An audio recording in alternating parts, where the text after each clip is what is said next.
Amigos e amigas, esse é o canal do Xavier e eu sou o Xavier.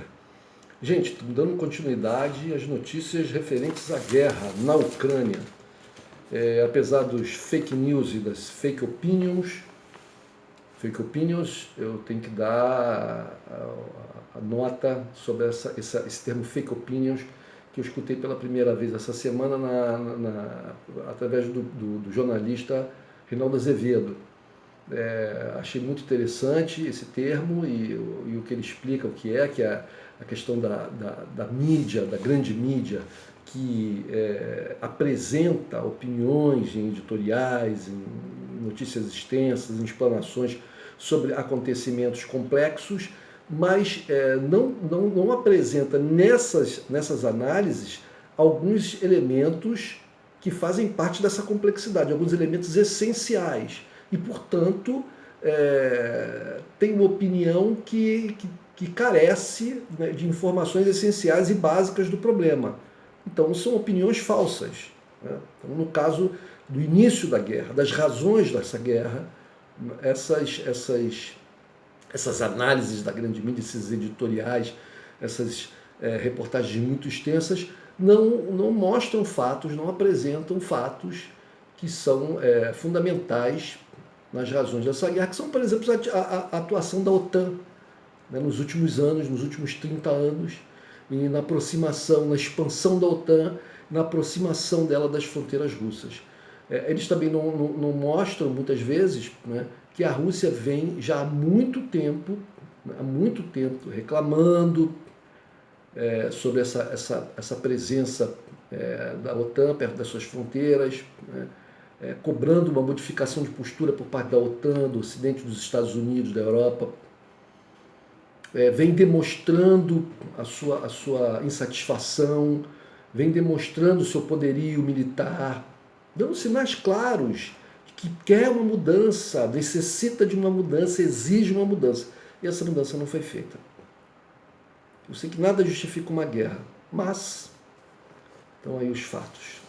Bom, a ONU, através da Acnur, que é o organismo da ONU para os refugiados, já fala em 1 milhão de refugiados. 1 milhão. Até ontem se falava em 600 e poucos mil, mas a ONU, a Acnur, está dizendo disse hoje, né, quer dizer, na verdade ontem, porque eu estou fazendo esse vídeo aqui já passa da meia-noite, eu estou fazendo esse vídeo já é quinta-feira, ou melhor, já é sexta-feira, eu estou até perdendo aqui Não, gente, perdão, é quinta-feira, dia 3, tá? Ontem foi quarta-feira de cinzas e hoje é quinta-feira, dia 3. Vou até me certificar aqui para ver se eu não... É isso mesmo, dia 3. Gente, eu estou tão envolvido com essa coisa da guerra e da pesquisa sobre a guerra e de busca de informações e tal, que até sai um pouco aí do calendário. Bom, mas então, hoje, quinta-feira, ontem, quarta-feira, até ontem, quarta-feira, aqui nós já estava dizendo em 1 milhão de refugiados. Vamos ver hoje de manhã, quando o dia amanhecer e as próximas notícias que nós vamos ter sobre essa questão dos refugiados. Bom, a gente pode dizer, com relação à guerra em si, tecnicamente falando, que a Rússia caminha no sentido da vitória. Muitos têm falado que a Rússia está demorando muito, que eles esperavam que a guerra ia ser mais rápido e que estão tendo dificuldades logísticas, que o Putin está incomodado com os seus generais, etc, etc. Bom, isso pode até ser verdade, mas eu acredito que isso tudo são elucubrações, porque ninguém da mídia ocidental está lá do lado do Putin, né?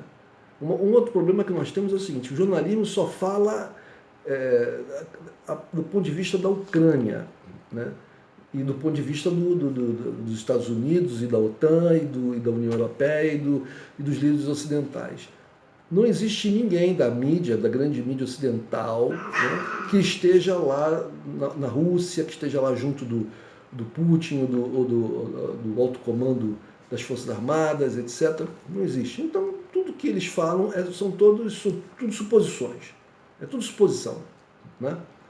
Então, mas o que a gente pode falar é que é o seguinte, essa guerra tem 7 dias, hoje vai fazer 8 dias, né? Hoje, na quinta-feira, vai ser o 8º dia da guerra. Olha, nesses 8 dias de guerra, o 8º começando agora, estamos na madrugada do 8º dia, o que a gente pode dizer praticamente é que a Rússia, de certa maneira, praticamente, né, existe um jogo de informação, como toda guerra ali, mas os próprios analistas ocidentais afirmam que praticamente a Rússia domina todo o sul da Ucrânia, que tem acesso ali ao Mar de Azov e ao Mar Negro. Então, a Ucrânia praticamente não tem mais acesso ao mar.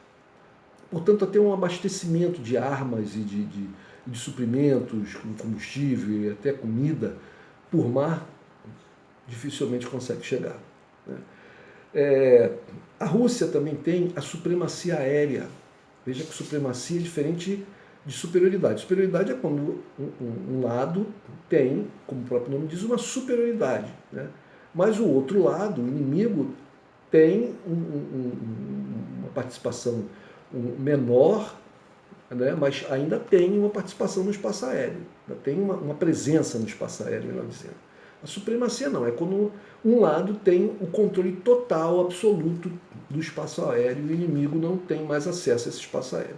Isso aqui a gente pode tirar como uma conclusão do fato desse comboio gigantesco que está sendo noticiado pela mídia toda aqui no Brasil, na Europa, etc., esse comboio russo que vem se aproximando e cercando Kiev e que eu vi várias notícias de que ele teria mais de 60 quilômetros de extensão. Ora, um comboio com caminhões militares, tanques, etc. Um comboio desse tamanho é alvo fácil para ataque aéreo.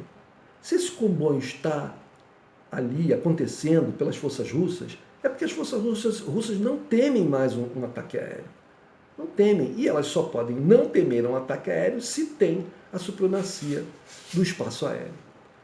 Então, portanto, tendo a Rússia a supremacia do espaço aéreo, um abastecimento também, né, de suprimentos, de munição, de armamento, de combustível e de alimentos pelo espaço aéreo não pode chegar.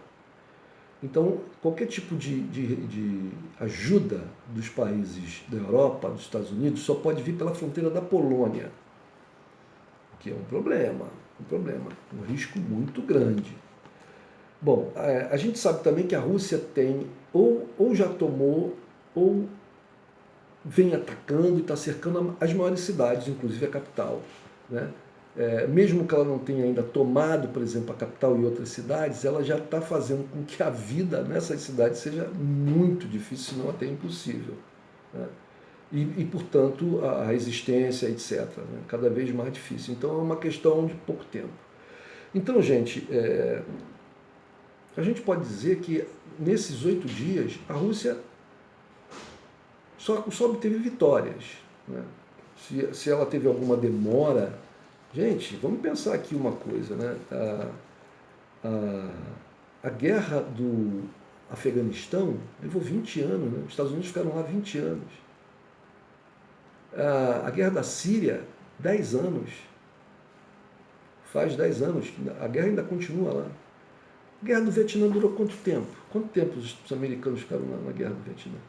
Então, quer dizer, a Rússia tem 8 dias de guerra e já dizem que ela perdeu a guerra. Inclusive, muitas notícias falam que o Putin vai ser... Ele está execrado, que ele é o pária mundial, etc. Então, eu fiz aqui uma pequena análise. Não estou aqui do lado do Putin. Né? Eu estou apenas tentando mostrar os fatos. Eu fiz uma análise aqui do painel da ONU, onde mostrava os países, na Assembleia Geral da ONU, que condenou a invasão russa. E eu vi o seguinte, gente. Em primeiro lugar, são 192, 93 países na ONU. E, pelo que eu vi lá, só 181 votaram, ou se abstiveram, né? Ou votaram ou negativamente, ou positivamente, ou se abstiveram. Tem o nome desses países. Eu não sei porque que os outros 181, os outros 10, 12, 11 países não votaram, não estão lá no gráfico. Mas, de qualquer maneira, tem umas coisas bastante interessantes que a gente pode ver aqui. Por exemplo, a maior parte dos países que se absteve, porque uma abstenção, de certa maneira, é um voto favorável para a Rússia, sem dúvida nenhuma. Né? Sem dúvida nenhuma. Então, a maioria dos países, eu contei aqui, 1, 2, 3, 4, 5, 6, 7, 8, 9, 10, 11, 12, 13, 14, 15, 16, 17 países africanos se abstiveram. Sendo que, na verdade, 16. Um desses, a Eritreia, ele votou contra a criminalização da Rússia. Né? Dos países que votaram também que se abstiveram também, tem países aqui muito interessantes a gente avaliar, como, por exemplo, a Índia, país poderoso a Índia, né? A África do Sul, né? Está entre aqueles países da África, a África do Sul.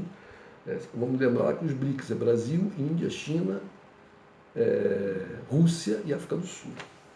Países como o Irã, bom, isso é esperado, mas o Iraque é um país poderoso também, né? Tem um poderio militar cada vez maior, crescente. O Iraque, que teve tanto tempo nas mãos dos americanos e que se absteve. Né? Dois países de língua portuguesa, Angola e Moçambique. Bem engraçado que eu não vi isso na mídia portuguesa. Se apareceu muito lá escondidinho. Né? Bom, gente, então é interessante isso. Aqui na América do Sul, ou melhor, na América Latina, é interessante porque até um tempo atrás, o único país da América Latina que era, vamos dizer assim, botar aqui entre aspas, inimigo dos Estados Unidos era Cuba, né? Bom, dessa vez, ou que não seguia os Estados Unidos, né? Que obedecia às ordens dos Estados Unidos, isso até alguns anos atrás. Dessa vez, nós tivemos aqui que se abstiveram a Bolívia, né? Cuba, El Salvador, né? A Nicarágua e a Venezuela. 5 países que não estão seguindo a orientação dos Estados Unidos. Veja que existem países aqui poderosos, militarmente falando, porque são países nucleares, como a Coreia do Norte, que votou contra a resolução da ONU, e o Paquistão, né, que se absteve, que também é um país que também tem armamento nuclear. Então, gente, se a gente pensar que houve uma pressão violenta, uma campanha violenta dos Estados Unidos no convencimento e no constrangimento de vários países para que eles votassem a favor, essa vitória, 141 votos contra a Rússia, olha, eu não sei se, por exemplo, países como a Argentina, o presidente da Argentina tinha acabado de ir lá na Rússia e falar com Putin lá e tal, e vota. Tem uma questão da diplomacia ali também que é uma coisa muito para inglês ver. Tá? Então, não sei se a derrota da Rússia lá foi tão grande, tão acachapante assim. O México, por exemplo, disse que não vai impor sanções à Rússia. O México que votou a favor da condenação da Rússia na Assembleia Geral. Mas o presidente do México disse que não vai, o Obrador, que não vai impor sanções à Rússia, contrariando o seu irmão, seu grande irmão do norte, lá do lado, fronteiriço ali dos Estados Unidos. Né? Uma coisa interessante dessas questões das sanções fecharam o espaço aéreo. A Eslováquia abriu uma exceção para um avião russo que estava trazendo combustível nuclear. Eu quero saber, o interessante é a gente saber até quanto tempo vão durar essas sanções. Porque, gente, a Rússia é um país que exporta muita coisa, tem muitos países precisam de muitos produtos russos. Né? Os bancos russos que foram expulsos do SWIFT entraram para o sistema bancário chinês, que foi criado em 2015, um sistema de compensação bancária, que os chineses estão rindo de orelha a orelha. Né? Bom, as consequências que a gente tem da guerra, de imediato, da guerra e das sanções. Aumento do preço do petróleo e do gás, aumento do trigo e cereais em geral, aumento dos seguros para aviação e navegação, aumento do preço dos fertilizantes. Belarus, inclusive, informou que não vai exportar mais para o Brasil porque a Lituânia fechou o porto lá onde ela fazia essa exportação. E por outras questões também, então, nós vamos ter um problema. Parece que 20% do que a gente importa de fertilizante vem Isso tudo vai atingir a nossa cadeia de produção de alimentos aqui no Brasil. Queda das bolsas generalizadas. Bom, a russofobia se espalhando pelo mundo, né? a expulsão de 12 diplomatas russos lá na ONU pelos Estados Unidos, fechamento do espaço aéreo americano e europeu, cidadãos russos sendo proibidos de entrar em locais, expulsos de outros. Bom, a questão que vai atingir o comércio mundial, etc. A Ucrânia produz, é um grande produtor, entre outras coisas, de trigo, de cevada, de milho, de soja, de centeio, de aveia, de trigo sarraceno. É o terceiro maior produtor de batata e o primeiro maior produtor de óleo de girassol. Uma grande produtora também de beterraba e ervilha seca. A Rússia também é a primeira produtora mundial de batata, de beterraba, perdão, e a quarta de batata. Então, se o quarto e o terceiro maior produtor de batata no mundo não conseguem exportar, o preço da batata vai aumentar no mundo inteiro, e aqui no Brasil também. Porque mesmo que o Brasil possa produzir muita batata, vai ter uma demanda internacional muito grande para ocupar o espaço desses dois países que não estão exportando mais, e o preço vai aumentar. A Rússia é o maior produtor de girassol. Olha, o óleo de girassol que você compra lá no supermercado vai aumentar de preço. Ervilha seca também é o segundo maior exportador, produtor exportador. Ervilha seca também, a Ucrânia também produz muito, então vamos ter problema. Trigo sarraceno também. Linho, quarto maior produtor de frango, olha o frango aumentando aí, já vai aumentar por causa do preço do milho. Né?